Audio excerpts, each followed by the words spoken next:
Hello and welcome to this very special episode of Tea Time with me, Chaiti Narula. We're standing right here at JP Greens in Greater Noida. Rather a beautiful afternoon, and of course our guests today are two rock stars who are going to be discussing the business of fashion in India. On the show this week, we have fashion designers Shantanu and Nikhil Mehra. Shantanu and I came back from America to focus on India, and when we started doing fashion weeks, we used to wonder, why would you want to go abroad, opposed to in India where a 24-year-old girl is willing to spend lakhs on clothes, and this is across every city in the country. In news, Teetime Shantanu wins DLF Masters 2012 crown. Ian Poulter wins HSBC Championship in China.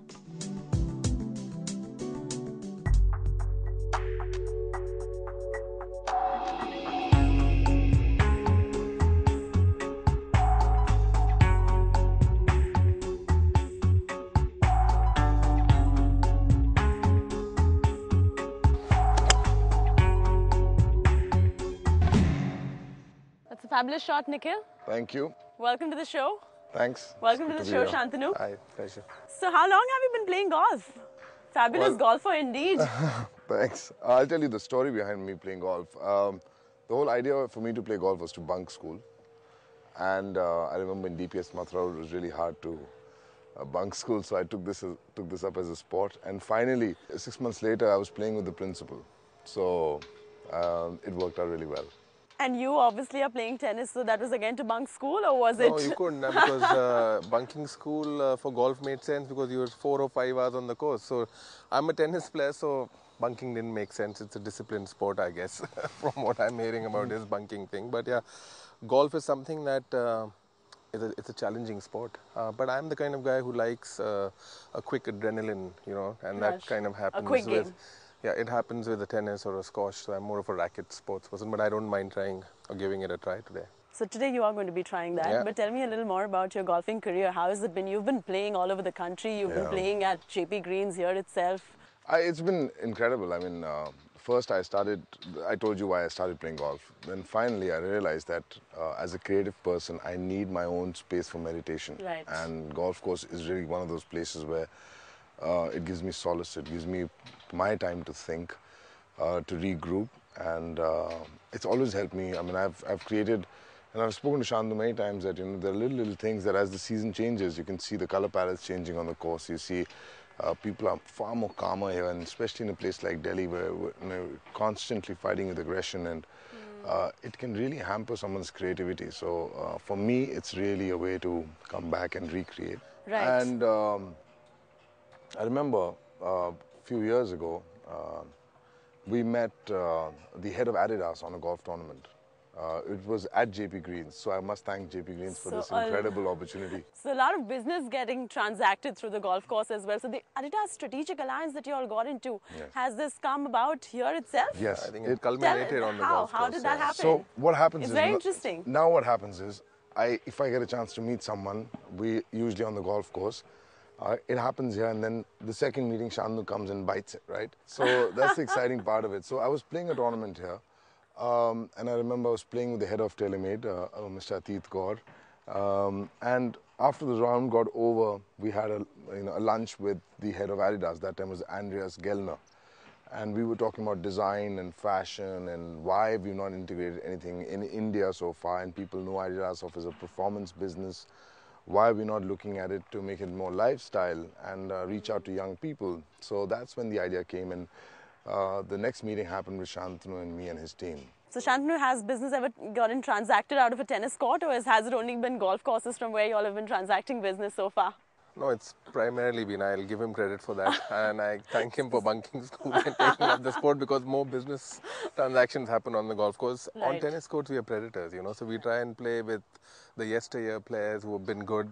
It's that game that you cannot really have business transactions. You're just out there at each other's throats. So one part of sport is for business. So after Stella, McCartney and Yamamoto, you all have been the first Indians on the global map to have such a strategic alliance with Adidas straight out of a golf course. Now, how is that panning out for you? It's always been, sportswear has always been a very integral part of our lives. primarily because we've always thought of ourselves as sports people. So naturally, that whole integration of our design philosophies has to have some sportswear connection, even if it's couture or a luxury for us. And in the past, I think what must have caught their eye was also that we had dressed up the Indian cricketers on the ramp. We were the first ones to actually have them walk the runway on a glamour sort of a framework. Serena Williams walked the ramp for us. So I think just a little bit of sports pedigree behind us helped us culminate this deal, and so far so good. So very interesting, your golfing passion and the fact that you've studied fashion from Los Angeles. You have done an MBA from Ohio as well. A perfect recipe for a business of fashion setup. So tell us how y'all have chosen what you'll have chosen to study, and how does that make way today into your corporate lives as well? Was that thought of? No, that two brothers are going to get out there, one studies fashion, the other one does business, and then you get into the business of fashion? There's an interesting story to that as well. I left for the US 6 months prior to Nikhil going to LA, and I had no intention of getting into fashion. I just went there to do a pure MBA program, probably work there for a bit, come back and join the corporate bandwagon. That was the plan initially in '95. Nikhil was in LA doing his masters in fashion, and in fact he was such a good student, which was never the case in his schooling days. He was really not a good student. In fact, I was very happy to hear that he'd won a 1-year scholarship. So besides doing a 2-year program, they actually gave him a 1-year scholarship to pursue a master's in a certain technique in fashion. That's what they do these days when you bunk school? Yeah. Listen, but I don't propagate that.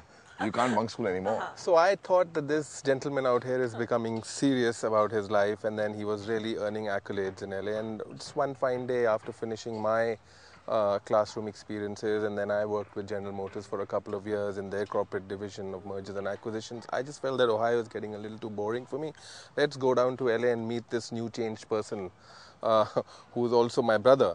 And that's when we started discussing certain ideas, that I've seen you create a fantastic line while you were graduating from his school, and I felt that I've earned enough skills for us to start a brand that could kind of have that whole balance of art and commerce to it. And that's when we decided to come back in 1999. So after 5 years of us being in the US, in 2000 we launched our brand. So that's how Shantanu and Nikhil came about. Well, yeah. Okay, on a different note, tell me a little about the tournaments that you've played in this country. Which are the ones that you look back upon, and tell me a few interesting ones. The recent one that I played was the Indian Open in Bangalore. I think the whole excitement of traveling with my group of friends, again, one of them being the head of TaylorMade, Atit, he gave me a call and he said, listen, let's go to Bangalore and play. The course is looking beautiful, the weather's lovely. And something told me, and something said in my head that I must go. So I went to play this tournament. The course was beautiful, and I hit a 44-footer for an eagle. That was the beginning of the whole round, and finally, end of the day, we won the tournament. So the Pro-Am was won by us, and I had the, I always like to come back home with something, and so this time it was a nice trophy. But before this, I played a couple days tournament for Kushi, and I got a chance to win that here at JP Greens itself. So this has been a great course for me. Everybody in my family plays golf. He obviously is a very avid golfer. My mom and dad also play golf, and at their age, they're not bad. Somewhere down the line, I must learn how to play this sport. His kid has started playing sport who's only 4 years old. Let's do one thing. Let's see you tee off with him. Why don't you teach him how to tee off? Right, let's do it. Come, let's do it. Just your left hand will not... yeah, you can do it like that. Perfect. Eye on the ball. Great. So on that note, let's take a quick break right here on Tea Time with me, Chaiti Narula. When we come back, we discuss the brand Shantanu and Nikhil in much detail on the other side of this break.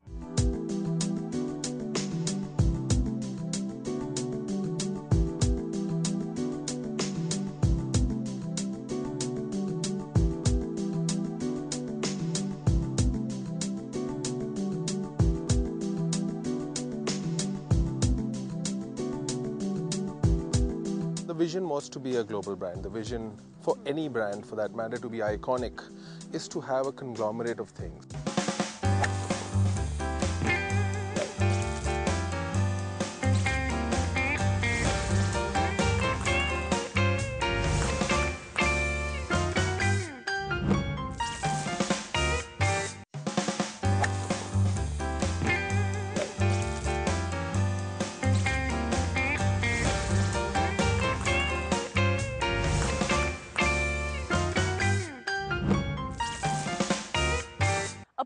blend of sports, business and fashion coming together here at the JP Greens. You're still with me, Chaiti Narula, on Tea Time, and I've got the duo Shantanu and Nikhil here today with me on the show.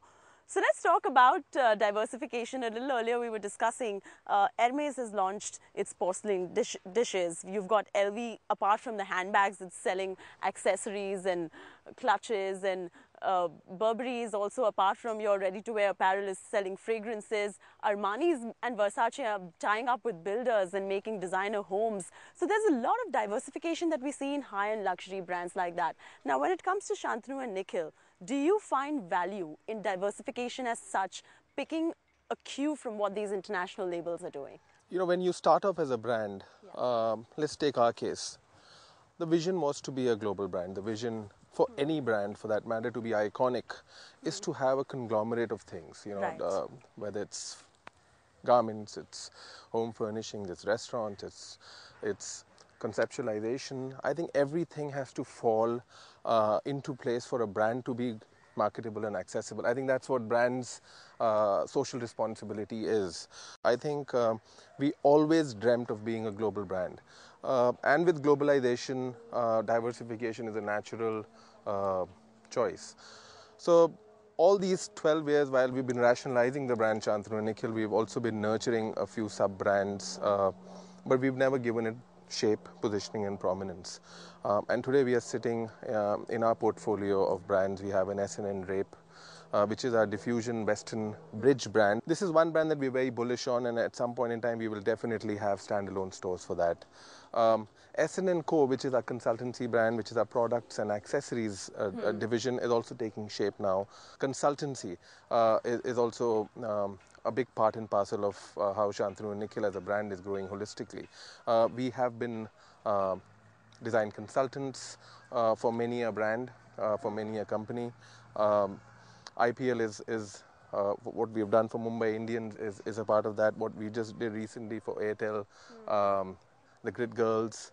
So all of this is within the fashion sector as well. It's within when I talk about diversification into another vertical, is there anything else apart from fashion that you as a brand want to bring to the fore to your end consumer? I think time is now right for us to get into other verticals.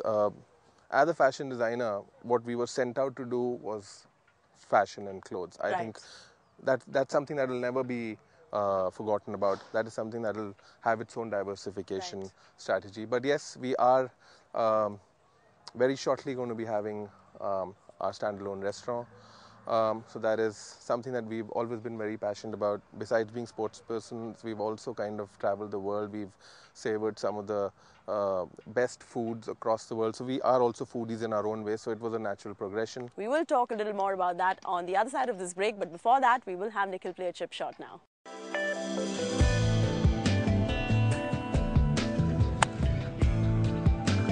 Shantanu, first do a practice shot and get an idea of how much you want to hit the ball, how strong you want to hit. Keep your eye on the ball. Yeah, there you go. And try not being so wristy. Follow through like a cricket shot. I have to lock my wrist in this? Yeah. And how big should the follow through be? Go back, take a practice. Soft, no worries, just go soft. Oh, and there it goes. That's called a shank.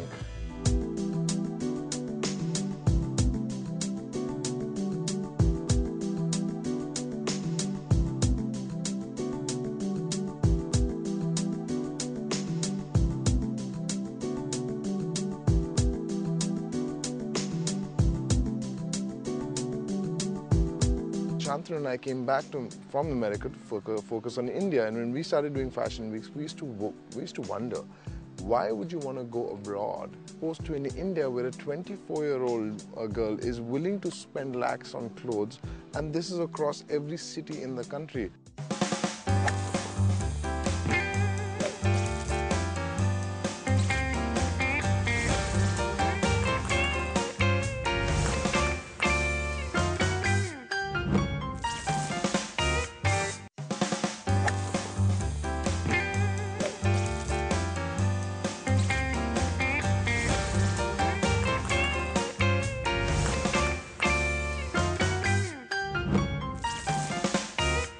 One of the most important things is to keep your balance in the center. Yeah. And Just move your hands like a pendulum.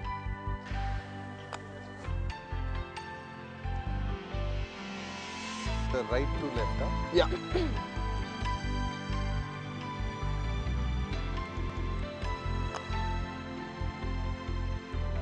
Not bad. It's very good for a guy who's sitting it for the first time. Yeah. The ball in the center. Yeah. So, yeah, I told you it's a bit like marriage. So just put it down. Hit it with a little bit of force. That's a putter. Bad luck. Welcome back here on Tea Time with me, Chaiti Narula, and a creative heart and an entrepreneurial mind. We're in conversation with Shantanu and Nikhil and discussing their brand, Shantanu and Nikhil. So we were discussing about the international luxury market some time back, and Indian luxury market is pegged to be at 1.2 billion euros. Now, in this kind of a growth phase that we're seeing in the luxury market, what is it that you are doing from your brand to keep up with that pace? You know, when you look at the exposure of a 1.2 billion euro, it's a pretty recent phenomenon. You know, in India, luxury and the whole opening up of the market where international brands have started to make their presence felt is not a very long drawn process. It's been very recent. So from that perspective, if India is pegged in the luxury segment to be $1.2 billion, it's not a bad number to begin with. 1.2 billion euros, which is almost like 7,500 crores. So it's not a bad number. Plus also what makes this country interesting is that, you know, wedding wear and that whole occasion wear segment is pegged at almost 50,000 crore. Of which apparel would probably have a 25% stake. So let's be honest, India was never perceived as a serious fashion destination or a commodity from the international scenario. See, you know, when you look at the Milans and the Paris and the New Yorks of the world, fashion has been a legacy and it does contribute heavily towards the GDP and the economies. There is the supply chains are so strong in those countries. The employment contribution towards fashion lifestyle, it's a different monster altogether. And when you look at India is just a recent phenomenon. I can vouch for it by saying that, you know, 12 years back when we started Lakme Fashion Week, there were only 12, 14 designers. And when you look at fashion weeks, there are so many of them right now. There are, and still getting into a fashion week for a new entrant is a tough ask. It's been slow. Recently, it's shown us a slow growth process, but we are very bullish on that organized retail setup. And I think that's when the organized retail of any country becomes big, you'll have a lot of international brands coming in, aspirations are created, value chains are going up, and then, like I said before in the program, that the middle class is going to be extremely strong. And you almost have 40% of your India being urbanized. The urban centers open up a lot of growth opportunities. I think 81% of those 40 people are fashion conscious youngsters that India is producing today. Tell me about these fashion weeks now. Is this being perceived just as a B2B opportunity, or is it even a B2C opportunity? How much of business does actually get transacted through these fashion weeks? And is the Fashion Design Council of India, the FDCI, doing enough for it? I think if you look at the way India's trend stories have been, whether it comes to movies or it comes to serials or talk shows or voyeuristic shows, once a show is a hit, there are many shows that follow. And similarly, in India as well, the Fashion Week, thanks to the FDCI, got great recognition. Automatically, every city, state started hosting their own Fashion Week. Most of them are redundant. Most of them don't have... Why do you say that? They don't bring value because it is more sponsor-driven. The same talent is bought from different or major cities and flown to different cities. It's not really doing much for the industry. There are not enough journalists in the fashion arena to be writing about it because we're a political country and there's more political content coming than fashion content. Whatever content in terms of entertainment that comes from Bollywood. So glamour, what really happens to fashion, what really happens to the buyers? There aren't enough buyers because there isn't enough market or money to open stores in different smaller cities. So what is really happening is, and I think that we've seen this in the past, that people were focusing on the international market so strong up till 2 years ago that nobody focused on India. And Shantanu and I came back from America to focus on India. And when we started doing fashion weeks, we used to wonder, why would you want to go abroad where the customer is beyond 45 years of age, is at a time in her life that fashion for her is just a moment of enjoyment, as opposed to in India where a 24-year-old girl is willing to spend lakhs on clothes, and this is across every city in the country, who aspires to wear a fashion designer. And now we realize the result of it, that we have not really focused on our own country and really looked at it as a serious market. Therefore, you don't have enough retail stores. Therefore, you don't have enough buyers. And finally, you have more fashion weeks than buyers. Okay, so one last word on Shantanu and Nikhil as a brand. Tell me, what is the next big thing that you're planning from the label Shantanu and Nikhil? I think from the next big thing would be getting into the food business and looking at setting up a restaurant. That would be our next big thing. Yeah, that's different from what we've done in the past. It's a different vertical. Also, what we're doing now is we are also going to be conceptualizing weddings. So you'll have some signature Shantanu and Nikhil weddings. Very interesting. From the grassroots level of doing the decor to the food to the holistic way of doing up the interiors of a wedding. I think that's something that is also on the horizon. Okay, thank you, Nikhil. Pleasure, thank you. Thank you, Shantanu, Pleasure. for being here today on the show with me. That was Shantanu and Nikhil, from being golfers to tennis players, to fashionistas, and to being businessmen as well. That is the brand Shantanu and Nikhil for you.